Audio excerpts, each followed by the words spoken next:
कभी कभी तो ये क्वेश्चन आते हैं क्या श्लोक के रिगार्डिंग। जैसे कोई श्लोक पूछ रहे हो संस्कृत का तो उसमें कुछ ऐसा कुछ आता है। शोभा जी क्या बताइए, सुनाई नहीं दिया, एक बार बताइए। हाँ, अभी आ रही है सर आवाज मेरी।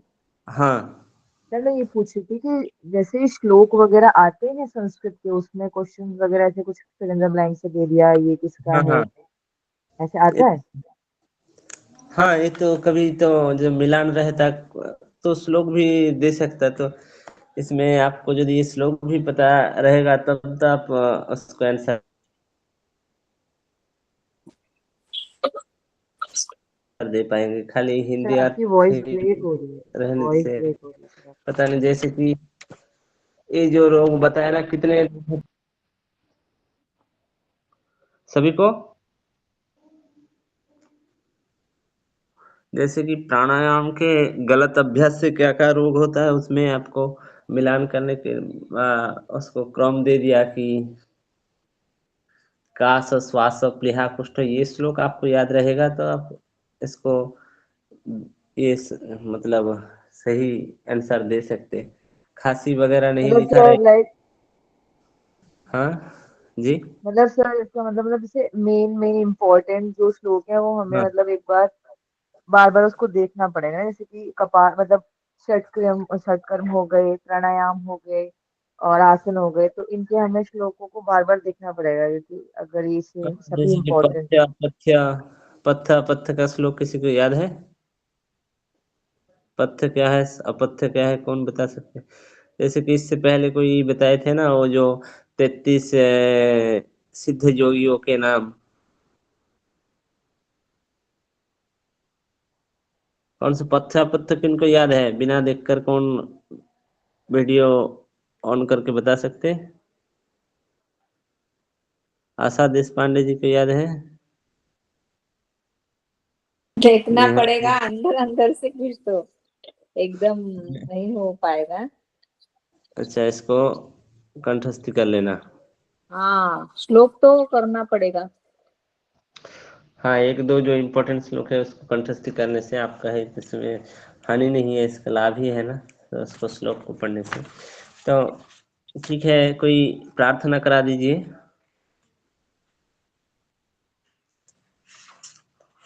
जी सर। अ, सभी लोग बैठे ध्यानात्मक आसन में, कमर गर्दन सीधी करें आप। अपने दोनों हाथों को जोड़े, नमस्कार करते हैं। लंबा गहरा सांस लें, लंबा गहरा सांस छोड़ें।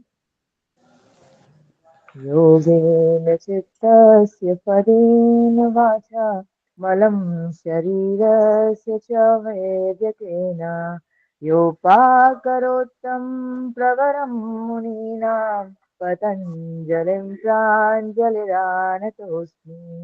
पतञ्जलिं प्राञ्जलिरानतोऽस्मि। ॐ शांति शांति शांति। अपने दोनों हथेलियों को आपस में घर्षण करें, गर्माहट पैदा करें। गरम गरम हथेलियों को आराम से आंखों पर रखें, स्पर्श कराएं दोनों हाथों से। रिलैक्स। धन्यवाद। बहुत धन्यवाद। और प्रकाश जी बताइए, कहाँ तक पढ़े थे इससे पहले?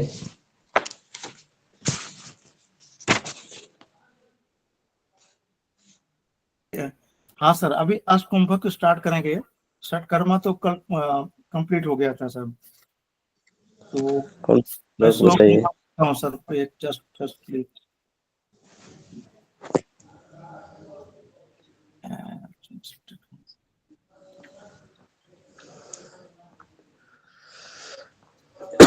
हाँ सर, ये 47 तक हो गया था सर।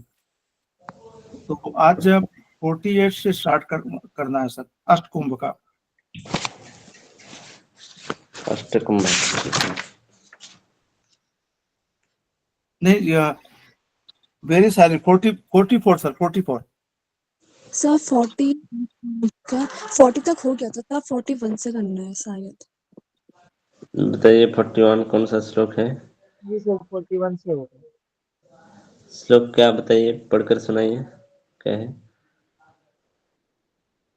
गजकर्णी तक हुआ था हमारा। नहीं चलो नहीं, चलो एक छोड़ सेकंड सर, देते मैं हैं। बताती हूँ। 41 से आएगा ये, विधिवत प्राण संयम में नाड़ी चक्रे विशोधिते सूक्ष्मना वंदनम वित्वा 41। सुखादिशति मारुतम। अभी दिखाई दे रहा है स्क्रीन? हाँ जी। कहे विधिवत विधिवत प्राण संजामयी नाड़ी चक्रे विशोधिते सुषुम्ना वदनं भित्वा सुखाद विशति मारुतः। विधिवत प्राण संजमैर नाड़ी चक्रे विशोधिते। विधिवत प्राण संजमैर मतलब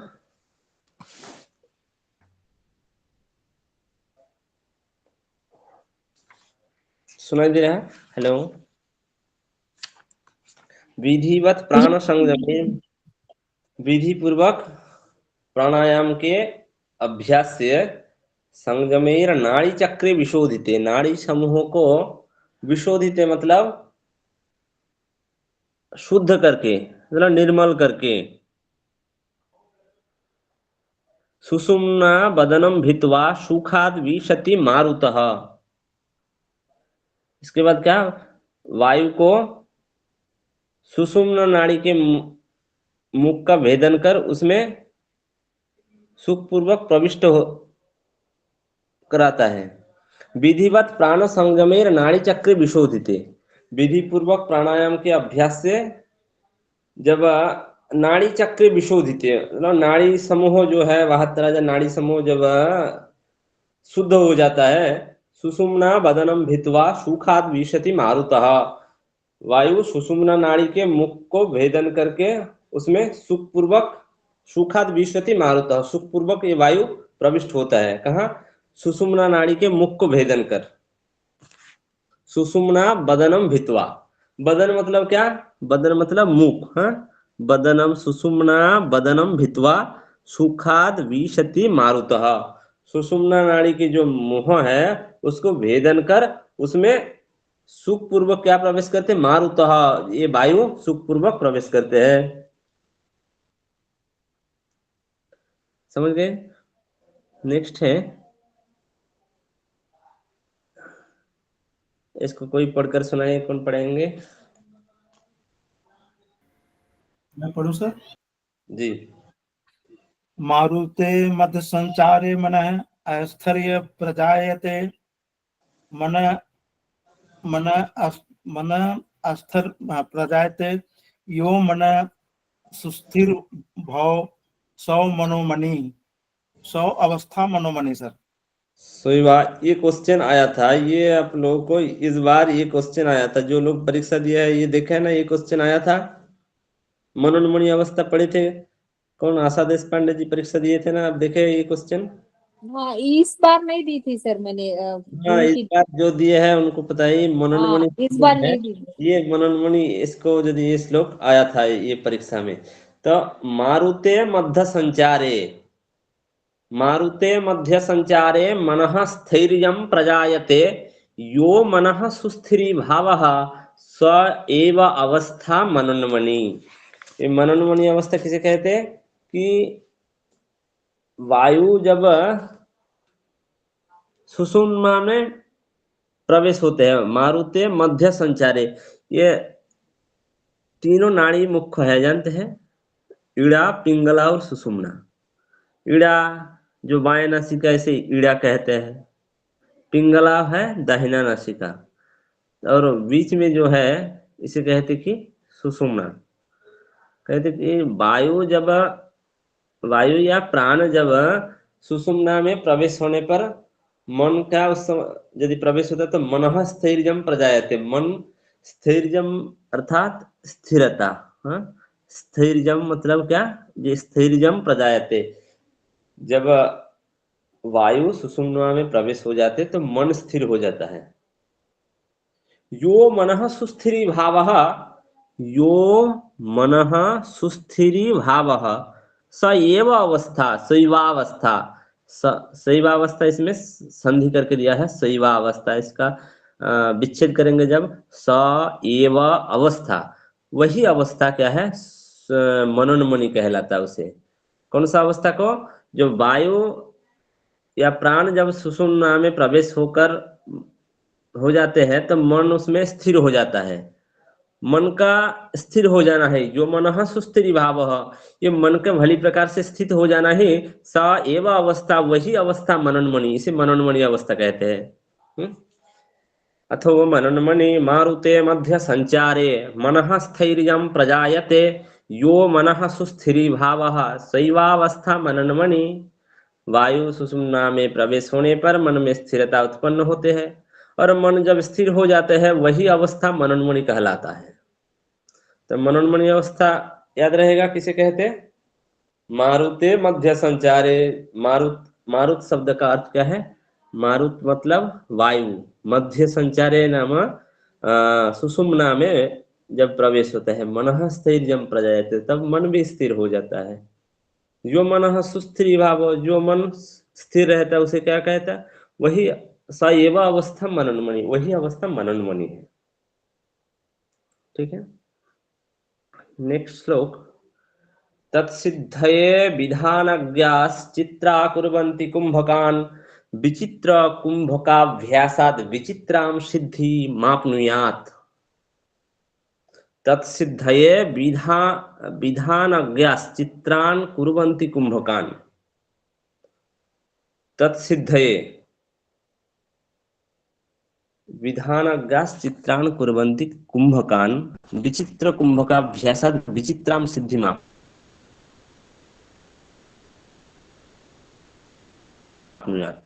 विधियों को जानकर उन्मणि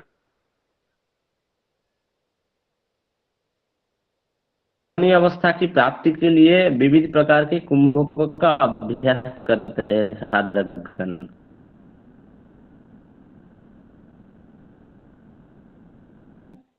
विधानज्ञाश्चित्रान् कुर्वन्ति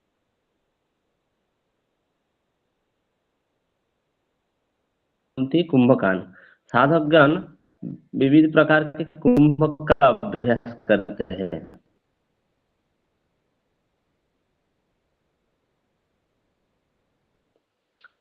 तो जब विधियों को अच्छे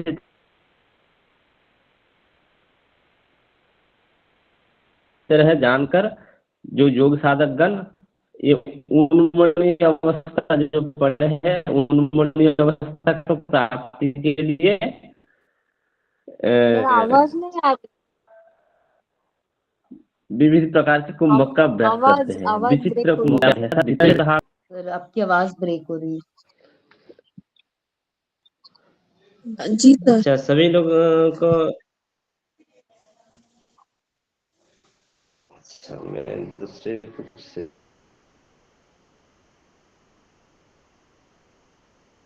बता रहा हूँ।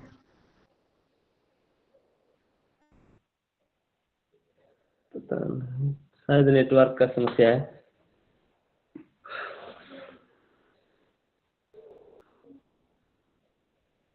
सुन पा रहे हैं सभी लोग? Hello, yes sir, yes sir. एक जी बार सर, मैं अब काट क्लियर करके है। ज्वाइन होता हूँ। हाँ, आप लोग रहिए, मैं एक बार काट करके फिर ज्वाइन होता हूँ अच्छे से।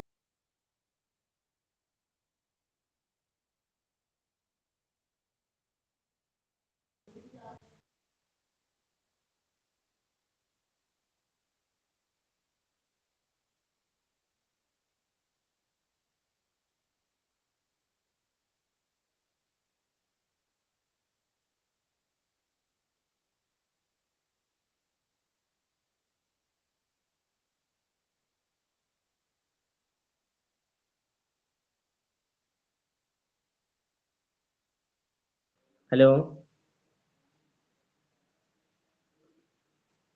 Yes sir. हाँ अभी सुन पा रहे हैं ना? Yes sir, now yes your sir, eyes. Yes sir. Okay okay. तत्सिद्धये विधानज्ञाश्चित्रान् कुर्वन्ति कुंभकान्, विचित्र कुंभकाभ्यासाद् विचित्रां सिद्धिमाप्नुयात्। तत्सिद्धये, इसके जो सिद्धि के लिए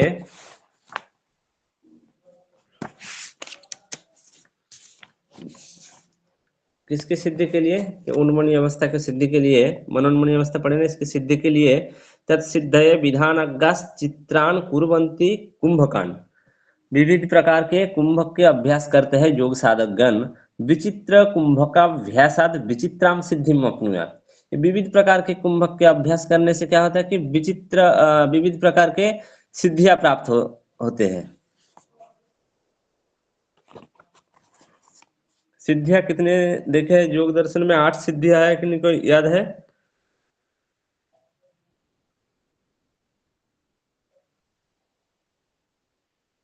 आशा देश पांडे जी बताइए।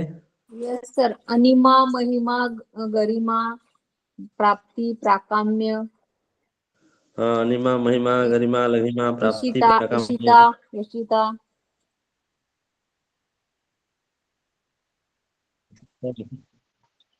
हाँ, इशित्यम वशित्यम, ठीक है। तो ये विविध प्रकार के जो कुंभक है उसके अभ्यास से विविध प्रकार के सिद्धियां भी प्राप्त होते हैं। ये मनोमनी अवस्था इस बार परीक्षा में आया था, तो इसको सभी लोग अंडरलाइन देकर रखिए कि ये इम्पोर्टेंट है। तत्सिद्धये विधान का, हाँ ये हो गया। श्लोक नंबर पूछा था सर, कुंभ मनोमनी का अवस्था। हाँ, ऐसा ही कुछ क्वेश्चन था, याद नहीं, लेकिन ये मनोन्मनी अवस्था से क्वेश्चन आया था। हाँ, तो मनोन्मनी अवस्था क्या है? जब वायु सुषुम्ना में प्रवेश हो जाता है तो मन स्थिर हो जाता है। उसको मन जब स्थिर हो जाता है उसे ही मनोन्मनी अवस्था कहते हैं। फिर अभी कुंभक के कितने प्रकार है इसको देखेंगे कि कुंभक कितने प्रकार है। इसको पढ़ेंगे आवाज कौन? ब्रेक हो रही है आपकी। शायद मेरा यहाँ नेटवर्क की समस्या है। सभी को ही ये समस्या हो रहा है आवाज?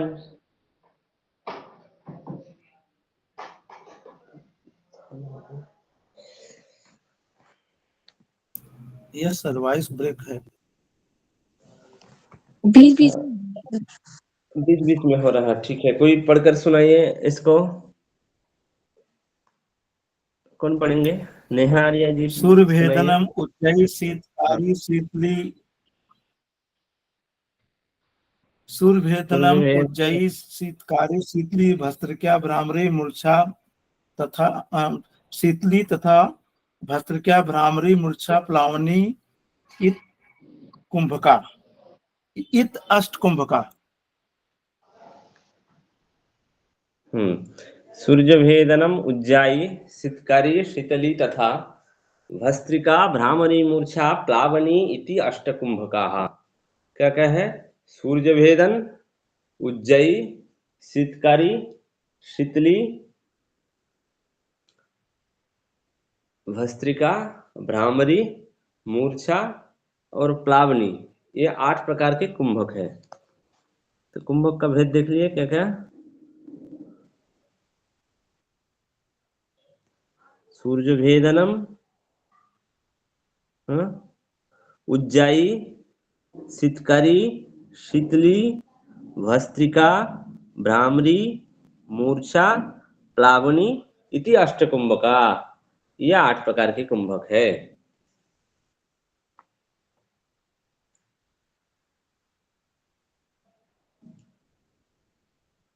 विजय जी इसको और एक बार पढ़कर सुना दीजिए।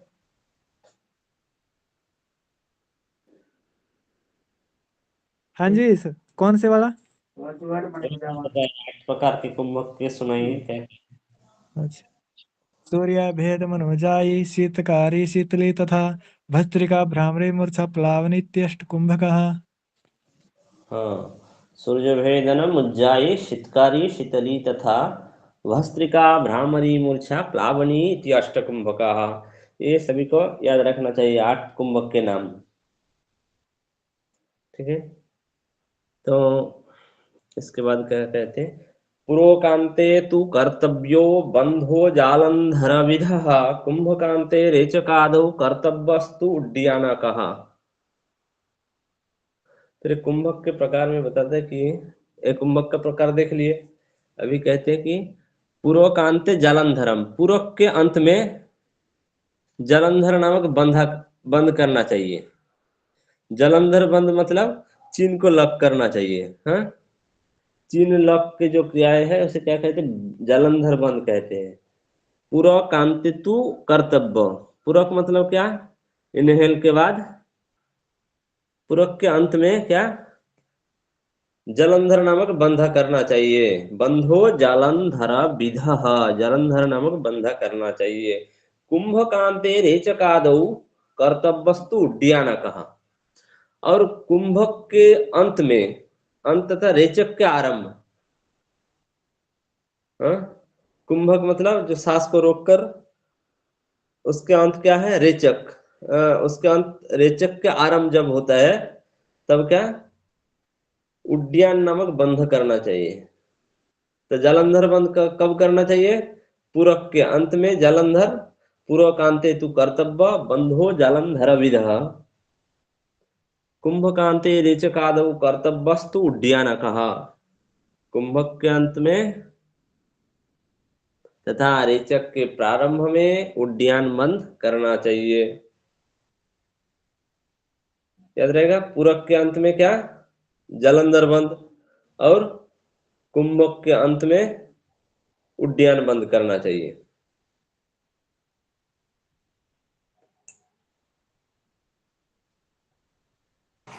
सर एक बार बता। हाँ, पूर्वकांते तु कर्तव्य। पूरक के अंत में क्या करना चाहिए? पूर्वकांते करना चाहिए जालंधर बंद।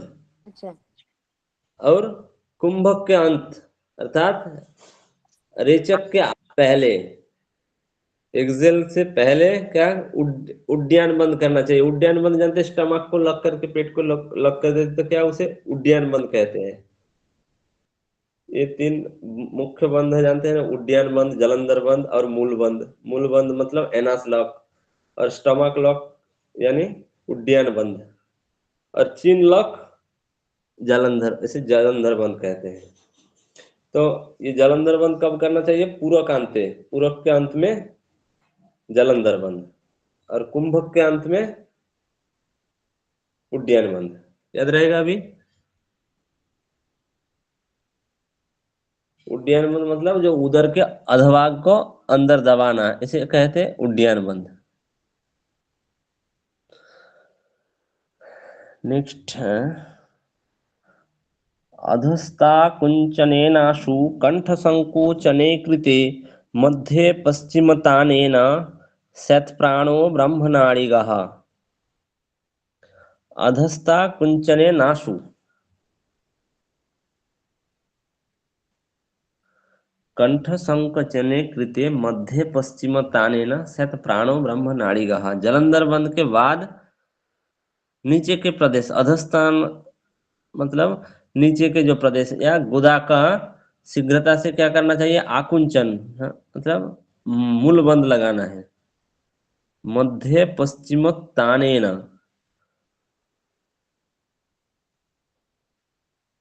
मूल बंद होने के बाद क्या? मध्य भाग जो है उधर को पीछे की ओर दबाने से क्या कहते हैं? मध्य पश्चिम तानेन। मध्य क्या मतलब? मध्य क्या है हमारे शरीर के मध्य में? उदर जो है, उदर को पश्चिम तानेन मतलब पीछे दबाने से शत प्राणो ब्रह्म नाड़ीगः।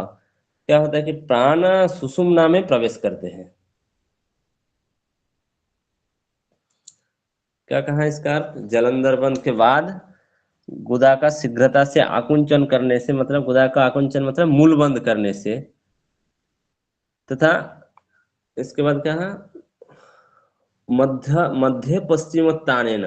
मध्य मध्य मतलब उदर में, मध्य भाग क्या है शरीर का? मध्य भाग उदर है। उदर को क्या? पश्चिम तानेन, पश्चिम मतलब पीछे की ओर खींचने से प्राणो ब्रह्म नाड़ीगः, प्राण सुषुम्ना में प्रवेश करते हैं। समझ गए? प्राण ब्रह्म नाड़ीगः, प्राण प्राण क्या? सुषुम्ना में प्रवेश करते हैं। सर ये मूल बंद जैसे आपने भी बताया कि जालंधर के कहते हैं। जालंधर के अंत में हमको पूरक पूरक के अंत में जालंधर हम लगा दिया, बंद करना चाहिए। और कुंभक के अंत तथा रेचक आरंभ में उड्डयन। तो मूल बंद जालंधर के बाद मतलब फिर वो पूरक के अंत में ये लगा रहा है सर मूल बंद। हाँ, जालंधर बंद जब किए, जालंधर बंद के बाद नीचे के प्रदेश मतलब गुदा का क्या आकुंचन कर, कंठो संकचने कृत्य। कंठ संकचन मतलब क्या, यही जालंधर बंद। कंठ को संकचन या चीन को लॉक करना क्या कहते हैं, उसे जालंधर बंद कहते हैं। अधस्ताना कुंचने नासु, अधस्तान मतलब नीचे का स्थान क्या है, नीचे का स्थान मतलब गुदा को क्या करना, आकुंचन, आकुंचने नासु, आकुंचन करना। जालंधर बंद के बाद ही कह रहे हैं ना, इसके मतलब कंठ संकचने कृत्य, मतलब कंठों के संकोचन के बाद, मतलब जालंधर बंद के बाद मूल बंद करने के लिए कहा। पहले जालंधर बंद लगाना, उसके बाद मूल बंद। इसके बाद मध्य भाग जो है उसको खींच रहे हैं, मुंह उसके क्या मतलब मध्य भाग को खींचना मतलब क्या, उदर को खींचना, उदर को पश्चिम उत्तान है ना, मतलब पीछे की ओर खींचना। उद्यान बंद। प्राण कहाँ प्रवेश करते हैं, सुषुम्ना में प्रवेश कर जाता है। प्राणो ब्रह्मनाड़ी गहा, ब्रह्मनाड़ी मतलब सुषुम्ना में प्रवेश कर जाता है। ठीक है, नेक्स्ट है कि इसको पढ़कर सुनाइए।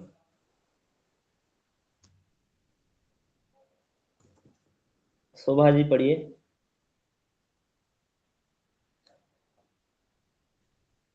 जी सर। अपान मुत्थाप्य प्राणम कंठादधो नयेत् योगी जरा विमुक्तः संशोषाब्दवया भवेत्। हाँ, अपान मूर्धमुत्थ्याप्य प्राणम कंठा दधो नयेत् योगी जरा विमुक्तः सन षोडशाब्दवया भवेत्। अपानम ऊर्ध्व उत्थ्याप्य, अपान वायु कहाँ रहते हैं, अपान वायु गुदा में रहते हैं ना, अपान नीचे रहते। अपान को कहाँ उठाना है, ऊपर उठाना है। प्राणम कंठा दधो नयेत्, प्राण वायु कहाँ रहते, हृदय में। हाँ, तो प्राण वायु को मतलब प्राण, यहाँ कह रहे हैं कि प्राण मतलब वायु का ही बात कर रहे हैं। अपान मूर्धमुख, अपान वायु को ऊपर उठाना है, और प्राण वायु को कंठा दधो, कंठ के नीचे ले जाना है, तो नीचे की ओर ले जाना है। तो इसे क्या होगा, योगी जरा विमुक्त सन षोडशाब्द वया भवेत। योगी क्या, जो योग साधक उसका क्या है, जरा विमुक्त है। जरा मतलब बुढ़ापा, विमुक्त मतलब मुक्त हो जाएगा, मतलब बुढ़ापा से वो मुक्त हो जाएगा। और क्या हो जाएगा उसका, षोडशाब्द, षोडश मतलब 16 वर्ष, षोडशाब्द मतलब 16 वर्ष, वया भवेत 16 वर्ष के जो वयस जैसा ऐसा हो जाएगा। 16 वर्ष मतलब कौन सा, जो युवक जैसा, तो युवक जैसा, 16 साल के युवक जैसा बन जाएगा। अपान मूर्धमुत्थ्याप्य प्राणम कंठा दधो नयेत योगी जरा विमुक्तः सन षोडशाब्द वया भवेत। अपान वायु को उठाकर जब प्राण वायु को क्या कंठ से नीचे ले जाते हैं, तब योग साधक बुढ़ापा से मुक्त हो जाता है, और षोडशाब्द वया भवेत, और वो 16 वर्ष के युवा की तरह देखने लगता। समझ गए, कितने साल के, जब यदि क्वेश्चन आएगा तो आपको लिखना है कि 16 साल के वयस जैसा, ऐसे 16 वर्ष के युवक के जैसा उसका शरीर हो जाता है, मतलब जरा से वो बुढ़ापा से मुक्त हो जाता है।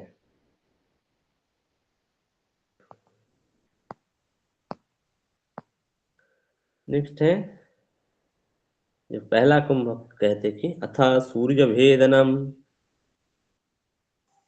इसको कौन पढ़ेंगे, मंजू जी पढ़ सकते हैं। Yes sir. अतः सूर्य भेदनम आसने सुखदे योगी बद्धवा चेवासनम तथा दक्ष नाडया समाकर्ष्य बहिस्थ पवन सनेह। हाँ, आसने सुखदे योगी बद्धवा चैवासनं ततः दक्षनाड़िया समाकृष्य बहिस्थं पवनं शनैः। आसने सुखदे योगी, आसने, कोई आसन लेकर सुख दे योगी, योगी को क्या सुख पूर्वक बैठना है। बदवा च एव आसनम ततः, आस कोई आसन मतलब कुछ बिछाकर उसमें बैठना है योगी को। फिर बदवा चैवासनम तथा, इसके बाद कुछ आसन लगाना है, आसन के ऊपर ही आसन लगाना है, कुछ बिछाकर उसके ऊपर आसन लगाना है। फिर क्या करना है, दक्ष, दक्ष मतलब दाहिने, दक्ष नाड़िया समाकृष्य, दाहिने नासिका से खींचना चाहिए किसको, वहिस्थम पवनम सनहि, बाहर के वायु को।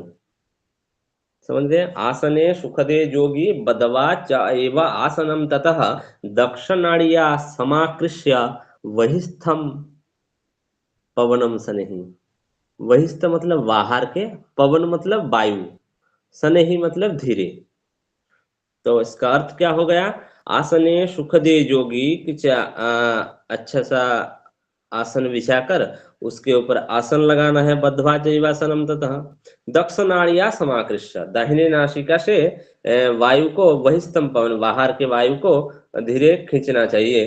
और आकाशेदा नखाग्राच्य, आकीशादा नखाग्राच्य, आकीशादा नखाग्राच्य मतलब उसका जितना कैपेसिटी है, मतलब अधिकाधिक उसे क्या निरोधावधि कुंभयेत, अधिकाधिक उसको निरोध करके रखना है, मतलब कुंभक करके रखना है। ततः सनेहि सभ्य नाड़िया, ततः सनेहि, इसके बाद सनेहि धीरे धीरे, सभ्य नाड़िया मतलब बाएं नासिका से, रेचयत पवनम सनेहि, ऐसा वायु को सनेहि धीरे धीरे धीरे उसे रेचक कर देना चाहिए, छोड़ देना चाहिए। तो क्या हो गया कि योगी को कुछ आसन में बैठना है, आसन बिछाकर उसके ऊपर आसन में लगाकर बैठना है। फिर दाहिनी नासिका से बाहर के वायु को धीरे धीरे अंदर को और खींचना है। फिर जब खींचने के बाद जितना हो सके उस सांस को रोक लेना है, मतलब कुंभक लगाना है, और फिर धीरे धीरे वायु को छोड़ देना है। कौन सा नासिका से छोड़ देना है, बाएं नासिका से। कौन सा नासिका से लेना है बताइए विजय जी। दाहिनी नासिका से लेना, बाएं से छोड़ देना। बाएं से हाँ, लेना, खाली दाएं से छोड़ना नहीं है, लेने के बाद क्या कहा, होल्ड जितना रखना। हो सके आकीर्षादा नखाग्राच्य निरोधावधि कुंभयेत, जितना हो सके उसे अधिकाधिक उसे रोकना चाहिए। फिर धीरे धीरे उसे सब नाड़िया बाएं नासिका से उसे छोड़ देना चाहिए। ये किसके वर्णन पढ़ रहे हैं अभी बताइए, किसके बारे में कह रहे हैं ये। कुंभक, हाँ, कौन सा कुंभक, सूर्य भेदन प्राणायाम। ये भेद। मतलब क्या हो गया, दाहिनी नासिका से सांस को लेना है, फिर उसे जितना हो सके उसे रोकना है, फिर बाएं नासिका से छोड़ना है। हो गया।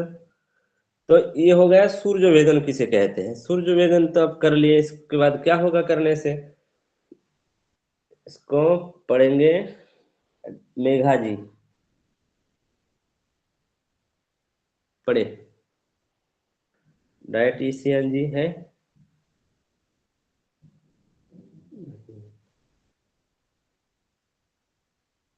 आशा जी ही पढ़कर सुनाइए। Yes sir. कपाल शोधनम वात दोषग्न क्रमी दोष ऋत पुनरिदम कार्य सूर्य भेदमुत्तमम। क्या कहा, बहुत अच्छा कहा। कपाल शोधनम वातु दोषग्नम कृमि दोष हृता पुनः पुनरिदम कार्यम सूर्य भेदनम उत्तमम। कपाल शोधनम मतलब फोरहेड को क्या शोधन करता है, हमारे जो कपाल है, कपाल को ये शुद्ध करता है। बातो दोषोग्नम, बात दोष है जितने संबंधी, बात संबंधी विकार है, बात संबंधी विकार कितने हैं विजय जी बताइए। 80 प्रकार के। हाँ, तो ये बात संबंधी सभी दोषों को ये मिटाता है। कृमि दोषो हृत, कृमि जो रोग है, उदर में जो कीड़ा होता है ना, उसे कृमि रोग को ये हटाता है, दूर करते हैं। पुनः पुनरिदम कार्यम सूर्य भेदनम उत्तमम, ये सूर्य भेदन जो कार्य है उसे वो उत्तम कार्य है, इसे बार बार पुनः पुनरिदम कार्य, इसे बार बार इसे अभ्यास करना चाहिए। तो इसका लाभ क्या देखा? कपाल शोधनम, हाँ, वातोदोषग्नम, कपाल शोधनम, वातोदोषग्नम, कृमि दोषरिता। कपाल शोधन होता है वात दोष जो हटाता है और कृमि दोष को दूर करता है। तो इसलिए ये सूर्य वेदन को बारंबार करना चाहिए। तो अभी बताइए कितने बार इसका अभ्यास करने के लिए कहा? बारंबार मतलब तो कह दिया, कितने बार करने के लिए कहा है प्रकाश जी? ये तो सर 4 बार बोला है, 80 टाइम्स, हाँ तो 320 हो गया। हाँ, अच्छा, बहुत अच्छा, प्रकाश जी को याद है। प्रातः कब कब? प्रातः मध्य दिवासायम अर्धरात्रे च कुंभकान शनैराशिति पर्यंतम, कहा ना? ठीक है। नेक्स्ट अथ उज्जाई। तो नेक्स्ट क्या है देखिए, उज्जाई प्राणायाम के बारे में बताते हैं। इसको पढ़ेंगे कौन? विजय जी पढ़िए। मुखं सम्यं नाड़ीभ्यं कृष्यं पवनं शनैः यथा लगति कण्ठातुः हृदयवधि स सनम, स्वनम्। हाँ। अथ उज्जाई मुखम संयम्य नाड़ीभ्यम, मुखम संयम को क्या बंद करना चाहिए? मुखम संयम्य नाड़ीभ्यम, मुख बंद करने के बाद नाड़ीभ्यम, नाड़ीभ्यम मतलब यहाँ जो दोनों नासिका से आकृष्य पवनम शनैः, श्वास को क्या धीरे धीरे लेना चाहिए। आकृष्य पवनम शनैः यथा लगाती कंठत्व, जब कंठ प्रदेश तक आ जाता है ये सांस, हृदयावधि सस्वनम, तब कंठ प्रदेश में जब लग जाता है तब इसको हृदय तक इसका स्पर्श अनुभव करवाना चाहिए।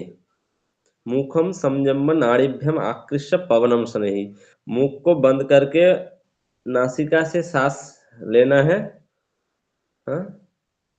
पवनम शनैः श्वास लेना है। जथा लगति कंठत्व, जब कंठ में ये सांस आता है फिर उसको कहाँ ले जाना है? हृदयावधि स्वस्वनम, उसे हृदय तक, हृदय प्रदेश तक उसे स्पर्श करवाना चाहिए इस सांस को।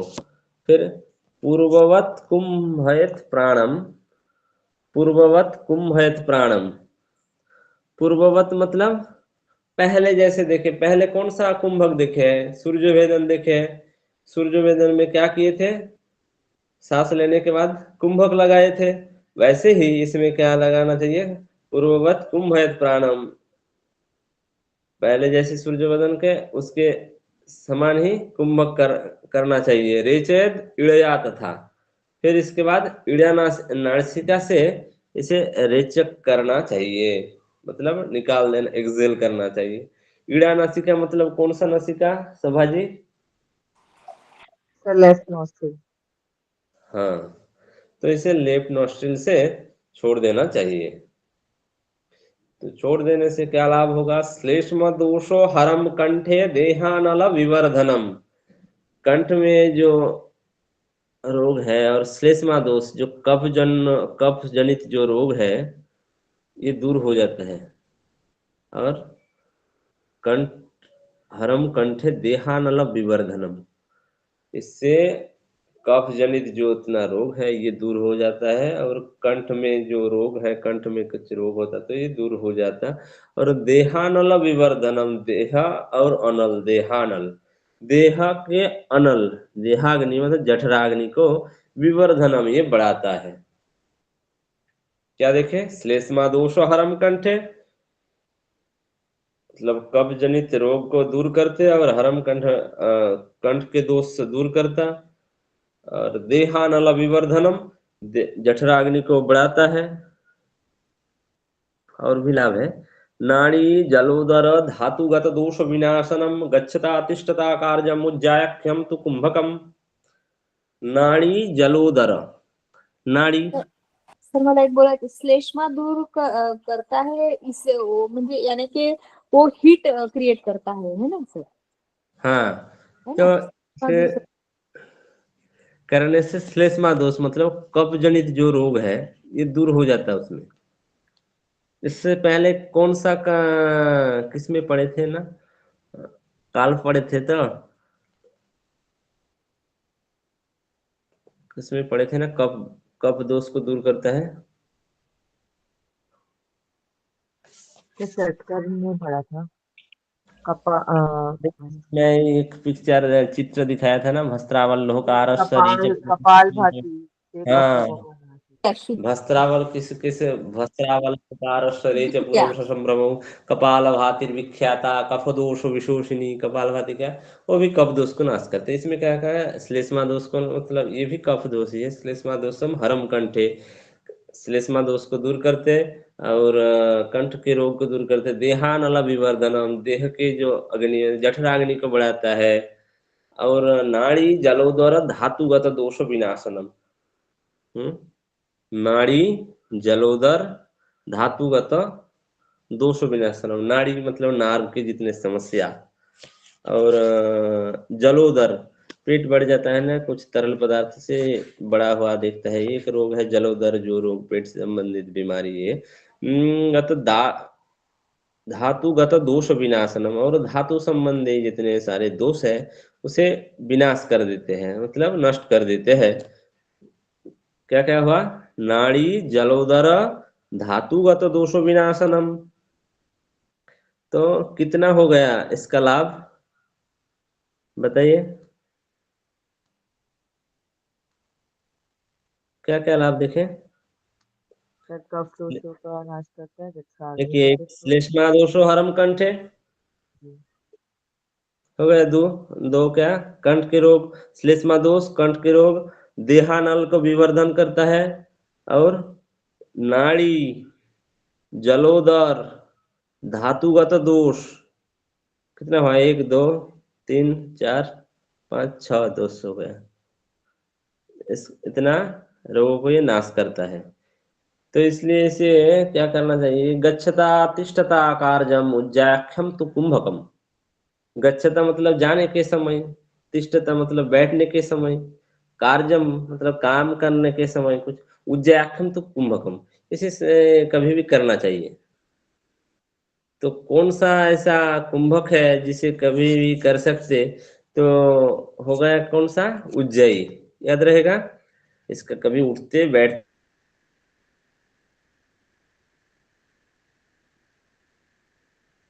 सब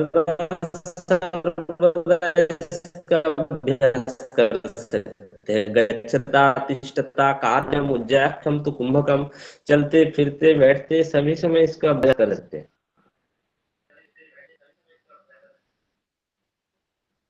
ठीक है, सुनाई दे रहा है आवाज? हेलो, जी सर। जी। हाँ, तो उज्जयी प्राणायाम के लाभ देख लिए। नेक्स्ट है, इसमें कुछ डाउट है नहीं तो, है किसी का? मेघा जी बताइए, क्या क्या लाभ इसका देखे हैं?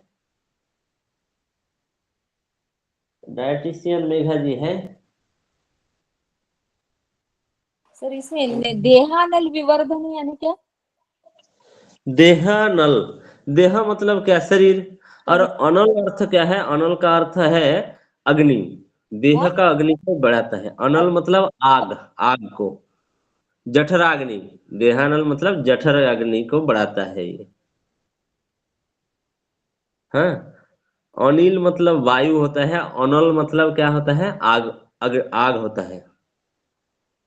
कभी अनिल शब्द जब पढ़ेंगे कहीं तो अनिल शब्द का अर्थ है वायु और अनल का अर्थ है आग। कहीं है ऐसा श्लोक, अनल खद्दत विद्युत, कौन सा एक श्वेता सतर उपनिषद में पढ़ेंगे, उसमें अनिल शब्द भी है।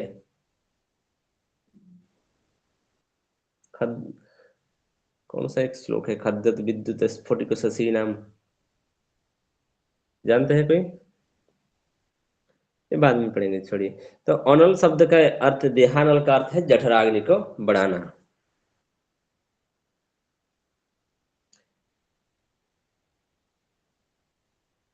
नेक्स्ट है शीतकारी।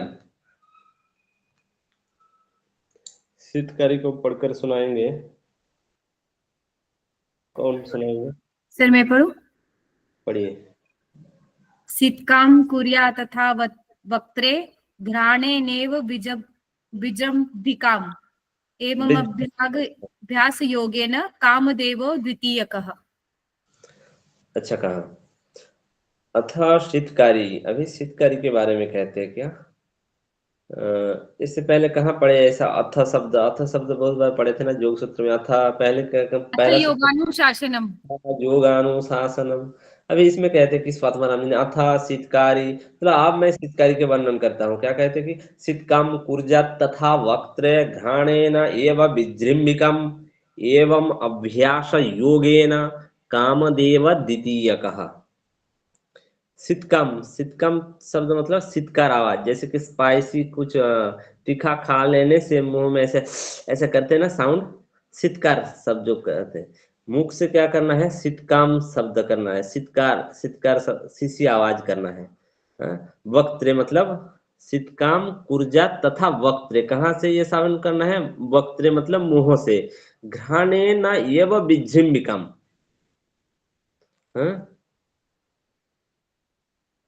एवं अभ्यास योगेन कामदेव द्वितीय का। मुख से शीतकार करते हुए साधक को क्या करना है? पूरक करना चाहिए। और घ्राणेन एवं विजृंभिका, और नाक से क्या? घ्राण मतलब कहाँ से घ्राण लेते हैं? नाक से, है ना। मुंह से इसे साउंड करना है सीसी करके, सीसी जैसे कि स्पाइसी खा लेने से साउंड करते वैसे साउंड शीतकार साउंड करना है। घ्राणेन एवं विजृंभिकम, और इसके नासिका से उसे छोड़ देना चाहिए। एवं अभ्यास योगेन, ऐसा अभ्यास करते तो कामदेव द्वितीय कहा, कामदेव जैसा शरीर बन जाता है। शरीर कैसे हो जाता है? कामदेव जैसा बन जाता है। देवता जैसा शरीर हो जाता है। तो शीतकाम कुर्जा तथा वक्त्रे, इथे कुठल्या कौन से नास्टिल से छोड़ना है ऐसा कुछ लिखा नहीं ना? कौन से लेफ्ट राइट? नासिका, दोनों नासिका से ही छोड़ देना चाहिए। इसमें तो कौन सा नासिका ये लिखा नहीं, मतलब हाँ, ऊपर लिखा था ना, घ्राण कहाँ से लेते ऊपर हैं? घ्राण मतलब सांस कहाँ से लेते हैं? नाक से। तो उसे मुंह से लेना है और नाक से छोड़ना है। मुंह से शीतकार शब्द करके ये हवा का लेना है और नाक से उसे छोड़ना है। घ्राणेन एवं विजृंभिकम एवं अभ्यास योगेन, ऐसा अभ्यास से कामदेव द्वितीय का, कामदेव जैसा शरीर बन जाता है। और क्या लाभ होता है? योगिनी चक्र सम्मान्यः सृष्टि संहार कारकः। योगिनी चक्र सम्मानः सृष्टि संहार कारकः न क्षुधा न तृषा निद्रा नैव आलस्यं प्रजायते। योगिनी चक्र सम्मानः, ये योगिनी समूह द्वारा प्रशंसित है ये कुंभक। और सृष्टि संहार कारकः, सृष्टि और संहार करने में ये सक्षम है। क्या कहा? सृष्टि योगिनी चक्र सम्मान मतलब क्या? योगिनी समूह द्वारा ये बहुत प्रशंसित है। और सृष्टि संहार कारक, ये सृष्टि भी कर सकता और संहार भी कर सकता। इसे करने से क्या होगा? न क्षुधा, भूख भी नहीं लगता, न तृषा, और तृष्णा भी मतलब प्यास भी नहीं लगता, न निद्रा, और नींद भी नहीं आता, नैव आलस्यम प्रजायते, और आलस जो आलस्य है, योग में बाधक तत्व है ना आलस, व्याधि ज्ञान संशय प्रमाद आलस्य अविरति भ्रांति दर्शन अलब्ध भूमिकत्व अनवस्थित तत्वानि चित्त विक्षेपास्ते अंतरायः, ऐसे पढ़े थे ना। तो ये क्या होता है कि न क्षुधा, भूख भी नहीं लगता, न तृषा मतलब प्यास भी नहीं लगता, निद्रा भी नहीं होता, नहीं वह आलस्यम प्रजायते, शरीर में जो आलस्य का अनुभव भी नहीं होता है। मतलब ये सुस्ती अनुभव करते शरीर। तो इसका लाभ क्या क्या देख लिए शीतकारी के, कौन बताएंगे? मेघा जी बताइए। हाँ बताइए, आशा जी बताइए। यस सर, भूख नहीं लगती इसे, और प्यास भी नहीं लगती, निद्रा भी नहीं आती, और आलस का अनुभव नहीं आता, और ये कामदेव के समान काम करता है। हाँ, कामदेव जैसा बन जाता है ऐसे करने बन से, जाता काम है द्वितीय कहा। अभ्यास करने के बाद। और योगिनी समूह के द्वारा भी ये प्रशंसित है। ठीक है, अच्छा था। फिर